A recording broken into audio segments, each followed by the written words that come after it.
नमस्कार प्रेक्षकांनो, तुझ्या सोबतीने या मालिकेच्या आजच्या भागामध्ये इथे आता नुपूर सावंत आपल्या मैत्रिणीची म्हणजे कोमल शिंदेची फाईल द्यायला त्या इव्हेंटमध्ये आलेली असते. तेव्हा त्या ठिकाणी एक सर येतात आणि ते नुपूरला म्हणत असतात की तुम्ही नुपूर सावंत ना, तुम्हाला कोमल शिंदेने इथे पाठवले फाईल घेऊन. तेव्हा नुपूर म्हणते हो, ही घ्या फाईल घ्या. तेव्हा इथे सर ती फाईल चेक करतात. तेव्हा नुपूर विचारत असते की सॉरी, पण तुम्हाला एक विचारू का? संध्याकाळी लग्न आहे आणि आता इथे जेवण बनवण्यासाठी शेफ सिलेक्ट केला जातोय, तेव्हा इथे इतक्या उशिरा का? तेव्हा सर म्हणतात की हो, ते खूपच जास्त कॉम्प्लिकेशन झाले ना, त्यासाठी आम्हाला इथे आता शेफ चेंज करावा लागला आणि दुसऱ्या शेफचं सिलेक्शन आता सुरू आहे. तेव्हा नुपूर म्हणत असते हो का? तेव्हा नुपूर म्हणते की यांना मराठमोळं जेवण बनवणारा शेफ हवा आहे. मग जर मी ट्राय केलं तर काय हरकत आहे?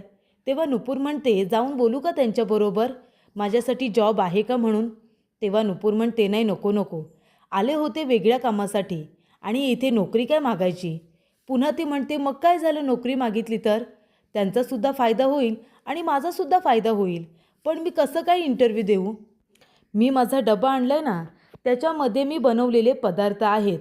आजच कोमलने मला इथे पाठवलं आहे, आजच आईने माझा जबरदस्तीने डबा दिला आहे. याचा अर्थ देवी आईने माझ्यासाठी काहीतरी असं महत्त्वाचं आज लिहून ठेवलं आहे. तेव्हा हा डबा मी मल्हार सरांना देते आणि त्यांना टेस्ट करायला सांगते. त्यांना जर मी बनवलेले पदार्थ आवडले तर ते मला नक्की इथे जॉब देतील. तेव्हा प्रेक्षकांनो, इथे नुपूर आता सरांना भेटायला जाणारच असते. तेवढ्यातच तिथे तायडी येते आणि तिच्यासमोर येऊन उभी राहते. तायडी म्हणते कोण आहेस तू? ती म्हणते मी नुपूर सावंत आहे. मॅडम, तुम्हाला इथे जेवण बनवण्यासाठी मराठमोळा शेफ हवा आहे ना, तुमची काही हरकत नसेल तर तुम्ही मला एकदा संधी देऊन बघताय का? आणि तेव्हा प्रेक्षकांनो, इथे आता मल्हार खानविलकरने हवे तेवढे शेफ उभे केलेले असतात आणि तो प्रत्येकाचा एक एक पदार्थ आता टेस्ट करत असतो. पण त्याला कुठल्याही पदार्थाची चव मराठमोळी काही लागत नसते. तेव्हा प्रेक्षकांनो, मल्हार म्हणत असतो की तुम्हीसुद्धा रिजेक्ट, दुसरासुद्धा रिजेक्ट, तो प्रत्येकाला इथे रिजेक्टच करत असतो. आणि इथे नुपूर म्हणत असते की तुम्ही मला एकदा संधी तर देऊन बघा, तुम्हाला नाही माझं जेवण आवडलं ना तर बोला. हा बघा, हा डबा आहे ना, तुम्ही स्वतःच्या हाताने बनवला आहे. तुम्ही फक्त एकदा टेस्ट करा आणि सांगा की मी कसं जेवण बनवलं आहे ते. तेव्हा प्रेक्षकांनो, इथे आता तायडी म्हणत असते नुपूर सावंत, तू कुठे शिक्षण घेतलं आहेस? तू काही हॉटेल मॅनेजमेंट वगैरे केलं आहेस का? मोठ्या कुठल्या हॉटेलला तू इथे एक्सपिरियन्स घेतला आहेस का काम करण्याचा? तेव्हा ती म्हणत असते की तुझ्याकडे बघून तर वाटत नाही आहे की तुझं काही उत्तम शिक्षण झालं असेल, त्याच्यामुळे तू इथे इंटरव्ह्यू देऊ शकत नाही, तू निघून जा. तेव्हा इथे नुपूर म्हणत असते हे बघा मॅडम, माझं किचन क्लाउड आहे स्वतःचं, मी डबेसुद्धा देते. तेव्हा प्लीज तुम्ही नाही म्हणू नका.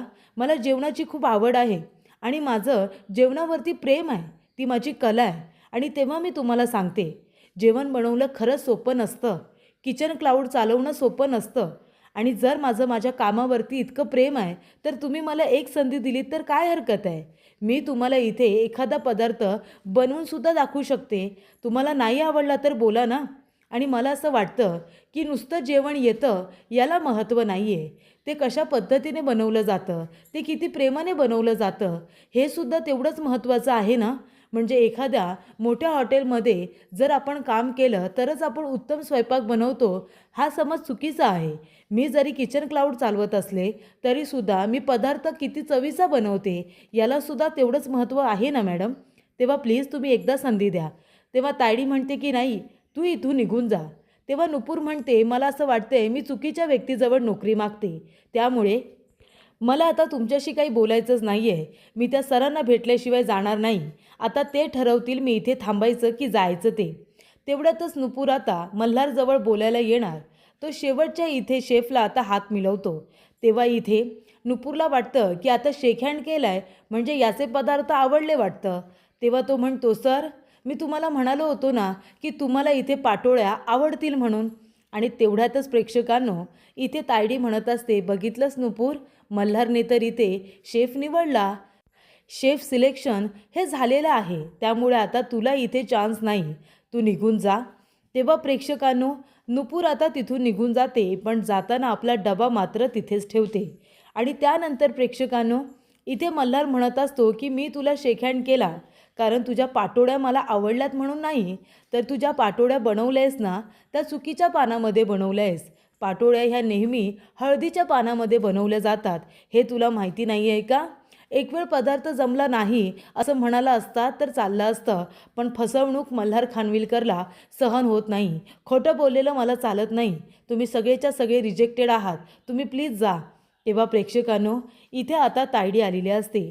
ती म्हणत असते की मल्हार अरे काय तू सगळ्यांना रिजेक्ट करून टाकलंस, आता काय करायचं आपण? आपल्याकडे फक्त 4 ते 5 तास उरलेत, त्याच्यामध्ये डेकोरेशन आणि स्वयंपाक तयार झाला पाहिजे. आपण एक काम करूया का, आपल्या आधीच्या इथे शेफला बोलूया का? तेव्हा इथे मल्हार म्हणतो तायडे अजिबात नाही, कुणालाही सेकंड चान्स मी देणार नाहीच आहे. तेव्हा इथे नुपूर जात असताना मल्हार आता तिला बघण्यासाठी मागे मागे येत असतो, पण तेवढ्यातच तायडी त्याला थांबवून ठेवते. तेव्हा नुपूर म्हणत असते की काय तर म्हणे सुमिती इव्हेंट्स, मी अजिबात विसरणार नाही सुमिती इव्हेंट्सला. काय तर मला इथून जायला सांगितलं का, पुन्हा कधीच इथे पाय ठेवणार नाही, असं आता नुपूर म्हणत असते. त्यानंतर प्रेक्षकांनो इथे आता तिचा डबा जो राहिलेला असतो तो आता तिथल्या काम करणाऱ्या लोकांना काय वाटतं की हा डबा सरांच्याच घरून आला असेल आणि म्हणून तो आता त्याच टेबलवरती नेऊन ठेवतो. तेव्हा मल्हारच्या शेजारी बरोबर आता जो डबा असतो तो मल्हारच्या डब्याच्या शेजारी नेऊन ठेवलेला असतो.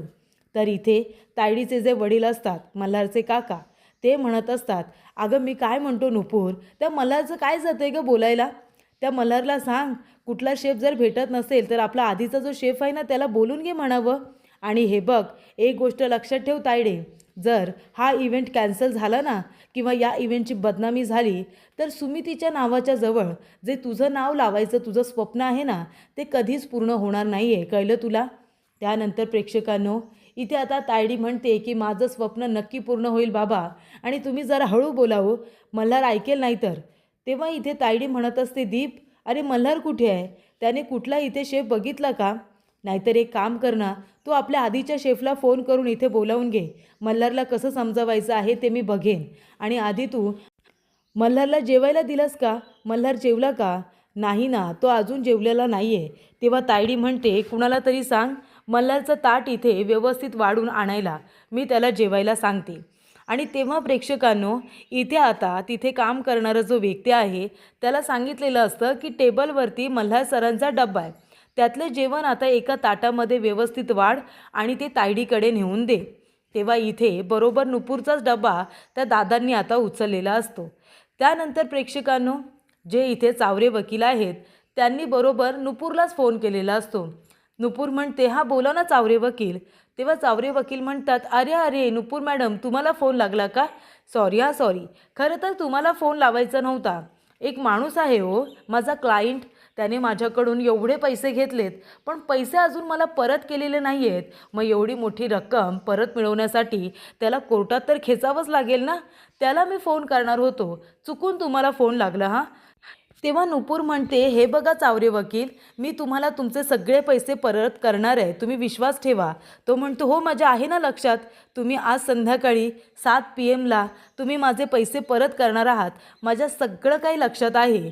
तेव्हा प्रेक्षकांनो नुपूर म्हणत असते की आता 7 वाजेपर्यंत एवढी मोठी रक्कम मी कुठून देणार आहे. तेव्हा प्रेक्षकांनो तीसुद्धा विचारात पडलेली असते. तेव्हा इथे आता तिची वहिनी चावरे वकिलांना भेटायला आलेली असते. चावरे वकील म्हणतात सिस्टर इन लॉ, तुमची नणंदबाई म्हणजे नुपूर मॅडम खूपच जास्त आत्मविश्वासाने बोलत होत्या की तुझे पैसे मी परत करेन म्हणून. तेव्हा इथे आता मॅडम म्हणत असतात की कुठून पैसे परत करणार आहे? वहिनी म्हणत असतात की पैसे परत कुठून करणार, तिच्याकडे एवढे पैसे आहेत का? तेव्हा प्रेक्षकांनो इथे आता ती तुम्हाला काही पैसे परत करणार नाही आहे. मग पैसे परत केले नाही मग तुम्ही काय करणार? घरावरती जप्ती आणणार. घरावरती जप्ती आणल्यानंतर ती तुमच्याकडे वेळ मागणार, मग तुम्ही तो वेळ तिला द्यायचा नाही. आणि तिथून आता जर मार्ग काढायचा असेल तर मार्ग एकच, तुम्हाला तिच्याबरोबर लग्न करावं लागेल आणि तिलासुद्धा तुमच्याबरोबर लग्न करावं लागेल. तेव्हा प्रेक्षकांनो इथे आता मल्हार खूप टेन्शनमध्ये असतो कारण अजूनपर्यंत चांगला मराठमोळा शेफ काही मिळालेला नाही आहे. तेव्हा प्रेक्षकांनो इथे आता तायडी जी असते ती म्हणत असते, मल्हार तू जेवून घे. तेव्हा मल्हार म्हणतो, नाही नको, मला जेवायला नको. तेव्हा तायडी म्हणते, नाही नाही, तुला जेवावंच लागेल. आणि ती जबरदस्तीने आता मल्हारला घास भरवते. मल्हार तो घास खातो. त्याला आपल्या आईची आठवण येते. त्याला आठवत असतं लहानपणीसुद्धा त्याला भूक लागल्यानंतर तो म्हणत असतो, आई अगं प्लीज लवकर लवकर भरव ना. तेव्हा त्याची आई म्हणते, वा रे वा, मला इकडे तिकडे एवढं पळवलंस आणि आता भूक लागली का तुला. तेव्हा त्याची आई त्याला घास भरवते. तो त्याला खूपच जास्त आवडतो आणि तो म्हणतो, आई तुझ्या हाताला किती चव आहे गं, तुझ्या हातामध्ये जादू आहे जादू, किती छान स्वयंपाक बनवतेस तू. आता ही भाजी मला इतकी आवडली आहे ना की ती भाजी मी अशीच खाऊन टाकणार आहे. हे सगळं त्याला आता आठवतं. तेव्हा मल्हार इथे अगदी डोळे मिटून फील करत आता जेवत असतो आणि तो सगळे पदार्थ टेस्ट करतो. म्हणजे अगदी भाजी, पोळी, चटणी जे काही आता त्या डब्यामध्ये असतं ते सगळं त्याने टेस्ट केलेलं असतं. तेव्हा प्रेक्षकांनो, मल्हार म्हणत असतो की तायडे, हा टिफिन कुणी आणला, हे जेवण कुणी बनवले. तेव्हा इथे तायडी म्हणते, अरे असं काय करतोयस, टिफिन आपला नेहमी घरूनच येत असतो ना, तिकडूनच आले हा टिफिन आणि आपल्या घरून आलेला टिफिन तू असं का करतोयस, नेहमी चवीचंच तर जेवण असतं. तेव्हा तो म्हणतो, नाही नाही, हा टिफिन आपल्या घरून आलेला नाही आहे, हा नक्कीच बाहेरून टिफिन आलेला आहे. आणि तेव्हा मल्हार आता बाहेर येतो आणि त्याच्या मित्राला दीपला विचारतो की दीप, मला कुठल्या टिफिनमधून जेवण देण्यात आले सांग ना, कुणी मला जेवण दिलं. अरे दीप म्हणतो की राकेशने दिलं ना तुला जेवण, काय झालं. तेव्हा तो म्हणतो, राकेश कुठे आहे, राकेश कुठे आहे. तेव्हा इथे मल्हार आता राकेशकडे जातो आणि म्हणतो, राकेश तू मला जेवण दिलंस ना. राकेश म्हणतो, हो साहेब, काय झालं, काही चुकलं का. तो म्हणतो, नाही रे, काही चुकलं नाही, कुठल्या टिफिनमधून जेवण दिलंस, कुणी आणला होता तो टिफिन. तो म्हणतो की साहेब तुमच्या घरनंच आला होता, तुमच्याच टिफिनमधून तुम्हाला इथे जेवण देण्यात आले. तेव्हा प्रेक्षकांनो, खरं तर राकेश कन्फ्यूज झालेला असतो की सरांचा डबा कुठला असेल. पण ज्या डब्याला इथे छान असं कवर वगैरे असतं, सजवलेला असतो, त्या डब्यातूनच त्याने ते जेवण दिलेलं असतं. तेव्हा प्रेक्षकांनो, इथे आता जो डबा नुपूरचा आहे त्याच डब्यातलं जेवण राकेशने दिलेलं असतं. त्याच्यावरती तिने छान असं काही काही लिहिलेलं असतं, एक थॉट लिहिलेला असतो. आणि त्यानंतर प्रेक्षकांनो, तो डबा आता उघडला जातो आणि त्यातले सगळे पदार्थ तो आता टेस्ट करत असतो. तो चटणी वगैरे टेस्ट करून बघत असतो. त्याला खूपच जास्त ते पदार्थ आवडतात. नुपूर इथे आता थोडेफार पैसे मिळत आहेत का म्हणून जमवाजमव करत असते, काही लोकांना फोन करत असते. पण काहींच्या अडचणी ऐकून ती आता स्वतःच ते पैसे नको म्हणत असते. तेव्हा प्रेक्षकांनो, इथे आता मल्हारला नुपूरने बनवलेलं ते मराठमोळं साधं जेवण इतकं आवडलेलं असतं की त्याला आता तो शेफ हवा असतो. मल्हार म्हणत असतो, तायडे हा शेफ सगळ्यात बेस्ट आहे, मला हे जेवण खरंच खूप आवडले. थँक्यू थँक्यू सो मच तायडे तुला. तू जबरदस्तीने तो मला घास भरवला नसतास तर मला कळलंच नसतं की एवढं छान जेवण बनवणारा शेफ आपल्या इथे आला होता. चटणी चटणी तर इतकी उत्तम झाले ना तायडे, म्हणजे मला आता हा शेफ हवा आहे. आजचा मेनू जर आपण डिसाईड करायचा ना, तो या शेफला घेऊनच करायचा. त्याची जी काही स्पेशालिटी असेल आपण ते सगळे पदार्थ ठेवणार आहोत. तेव्हा त्या शेफला आता लवकरात लवकर शोधा. दीप म्हणतो, अरे मल्हार, पण हा कुणी डबा आणला आहे, कुणाचं आहे, आपल्याला काहीच माहिती नाही आहे, त्या शेफला आता कुठे शोधायचं. तेव्हा मल्हार म्हणतो, हा शेफ आहे ना, कुणीतरी मुलगी आहे, ही शेफ आहे ना, कुणीतरी मुलगी आहे, त्या मुलीला शोधा, तीच हा डबा इथे घेऊन आली असेल. ही जेवण बनवणारी मुलगी कुणीतरी एक सिंपल मुलगी आहे पण सुगरण आहे आणि त्यामुळे आपल्याला आता हीच मुलगी हवी आहे. तेव्हा तायडी म्हणते, मल्हार अरे आपल्या आधीच्या शेफला आपण बोलूया ना. ती म्हणत असते की मी त्याला बोलवले सुद्धा. मल्हार म्हणतो, नाही, मला हाच शेफ हवा आहे. राकेश तू मला सांग, ती मुलगी इथे आली होती ती कुठे आहे, तू तिला बघितलंस का. राकेश म्हणतो, नाही साहेब, तो डबा फक्त मी तिथे आणून ठेवला होता. तेव्हा इथे तायडी म्हणत असते की मल्हार अरे त्या मुलीला कशाला शोधायचं, ती कुठली मुलगी, कोण मुलगी, आपल्याला काय माहिती आहे. तो म्हणतो की हे बघ तायडे, आजचं जेवण होणार तर त्या मुलीच्या हातूनच. ती मुलगी मला इथे पाहिजे आत्ताच्या आत्ता, जा जाऊन शोधा तिला. तेव्हा प्रेक्षकांनो, इथे आता तायडी आपल्या मनामध्ये म्हणत असते की त्या मुलीला तर मी इथे हकलून दिलं होतं, पण तिचा डबा इथे कसा काय राहिला आणि तोच डबा बरोबर याने टेस्ट केला. तेव्हा इथे आता मल्हार म्हणत असतो की तायडे ती मुलगी ना पुढच्या 15 मिनिटांमध्ये इथे असेल बघ तू. तर प्रेक्षकांनो, पुढील भागामध्ये इथे आता तायडी म्हणत असते की हे बघ मल्हार, मी काय म्हणते, ती मुलगी इथे येणार नाही. अरे सुमिती इव्हेंटचं नाव सगळीकडे आहे, तुला माहिती आहे ना. आपल्या इथे काकूंनी हा बिझनेस किती कष्टाने उभा केला आहे आणि जर ती मुलगी आली नाही तर ज्यांनी आपल्याला हे काम दिलं आहे ना ते लोक आपलं लायसन्स रद्द करू शकतात. अरे पॉलिटिशियन आहेत ते. तेव्हा आता थोडाच वेळ उरला आहे, इथे गेस्ट येतील, स्वयंपाक तयार व्हायला नको का? तेव्हा मल्हार म्हणतो ती मुलगी आल्यानंतर सगळं काही व्यवस्थित होईल. आणि नुपूर तिथे डबा घ्यायला येते, कारण मुलींचं डब्यावरती किती प्रेम असतं ना हे मल्हारला बरोबर माहिती आहे. काहीही झालं तरी ती मुलगी स्वतःचा डबा घ्यायला इथे येणारच. आणि ती आल्यानंतर मल्हार म्हणत असतो की तुम्ही जशी चटणी बनवली आहे ना तशी चटणी 15 मिनिटांमध्ये मला बनवून द्यायची. जर सेम चटणी दिलीत तर तुम्हाला मी जॉब नक्की देणार.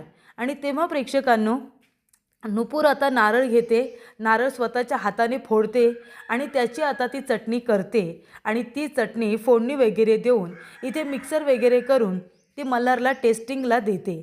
मल्हार ती टेस्ट करतो आणि त्याला ती चटणी खूपच जास्त आवडते. ओल्या नारळाची इथे लसणाची चटणी ही एक नंबरच लागत असते आणि ती चटणी तिने आता छान तडका वगैरे देऊन जी काही बनवलेली असते ती इथे मल्हारला इतकी आवडते की तो आता ती चटणी खाऊन एकदम तृप्त झालेला असतो. आणि त्यामुळे प्रेक्षकांनो, मल्हार आता नुपूरला जॉब देणार हे मात्र नक्की.